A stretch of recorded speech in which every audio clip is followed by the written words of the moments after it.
कभी सोचा है, अगर आपके घर की दीवार पर एक छुपा बटन हो जिसे कभी दबाना नहीं चाहिए, पर एक दिन वो दब जाए और पूरी दुनिया बदल जाए। स्वागत है आपका bed time tales by AJ में। यहाँ कहानियाँ सिर्फ सुनी नहीं जाती, महसूस होती हैं। चलिए आज की कहानी शुरू करते हैं।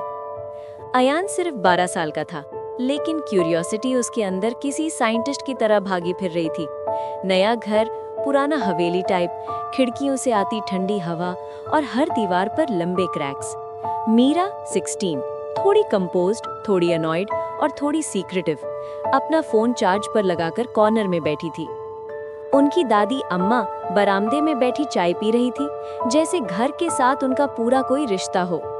अयान एक क्रैक के पास खड़ा होता है, पेंट हल्का सा स्क्रैप करता है और अचानक उंगलियों के नीचे एक गोल्डन मेटल बटन महसूस होता है।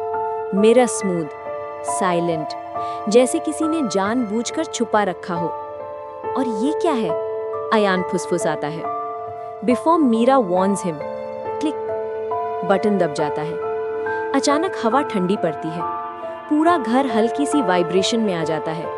वॉल फ्रेम्स हिलने लगते हैं, जैसे अंदर कुछ जाग रहा हो। अम्मा दूर से चीखती है, अयान, उस बटन को मत! पर देर हो चुकी होती है।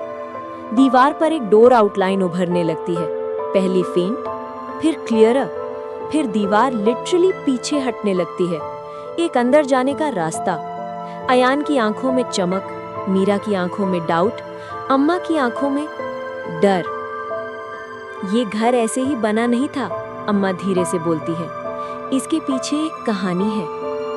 तीनों अंदर जाते हैं। अंदर आते ही लगता है वही घर, पर वहां का वर्जन थोड़ा सा अलग। ऑब्जेक्ट्स हल्की सी ग्लो कर रहे थे, एयर थिक थी, क्लॉक स्लो मोशन में टिक कर रही थी। एक पेपर फ्लोर पर पड़ा था, उस पर लिखा था, मुझे ढूंढो, मैं यहीं कहीं हूं। मीरा फुसफुसाती है, ये किसने लिखा? अयान धीरे से बोलता है, लगता है कोई बच्चा या कोई हमें गाइड कर रहा है।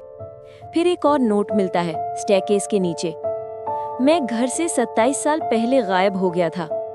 अम्मा का चेहरा सफेद पड़ जाता है। ये मुमकिन नहीं, 27 साल पहले?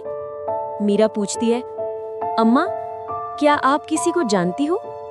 अम्मा आंख बंद करके सर हिलाती हैं। मैं भी इस घर में बच्ची थी। यहाँ एक लड़का होता था, आरिफ, मेरे दोस्त का भाई।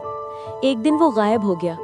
पुलिस कह रही थी वो भाग गया, पर मैं जानती थी वो इस घर में ही खो गया था। अयान की हार्टबीट तेज।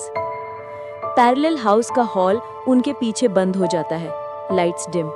सिर्फ एक डोर बचा, रूम जिसका नंबर फेंट सा ग्लो कर रहा था, रूम P17। तीनों अंदर स्टेप रखते हैं। रूम बिल्कुल एम्प्टी, पर बीच में एक वुडन टॉय गिरा हुआ।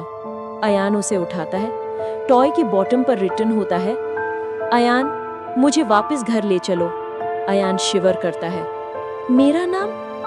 अम्मा धीरे से बोलती है, ये टॉय आरिफ का था। अचानक रूम का फ्लोर क्रैक होता है। एयरस्टॉर्म जैसा सक्शन शुरू हो जाता है, जैसे पैरेलल हाउस उन्हें रोकना चाह रहा हो। मीरा डोर पकड़कर चीखती है, अयान, टॉय मत छोड़ो, वो इसको चाह रहा है। अयान टॉय टाइट पकड़कर बोलता है, आरिफ, हम तुम्हें घर ले चलेंगे, बस हमें रास्ता दे दो। लाइट्स एकदम ब्राइट, सक्शन रुक जाता है और एक नई डोर अपीयर होती है, रियल वर्ल्ड की तरफ। अम्मा आंखों में आंसू लेकर बाहर निकलती हैं, जैसे उनका बचपन, उनका राज फाइनली क्लोजर पा रहा हो। घर में वापस आने के बाद टॉय हल्की सी वार्मथ देता है और अम्मा विस्पर करती है, आरिफ अब फ्री है, अब वो फाइनली रेस्ट कर सकता है। अयान हल्का सा मुस्कुराता है। मीरा कहती है, बस अयान, नेक्स्ट टाइम कोई बटन मत दबाना। अयान आंख दबाता है। अगर बटन हो तो दबाने के लिए ही तो होता है। अगर कहानी पसंद आए तो bed time tales by AJ को सपोर्ट करना ना भूलें।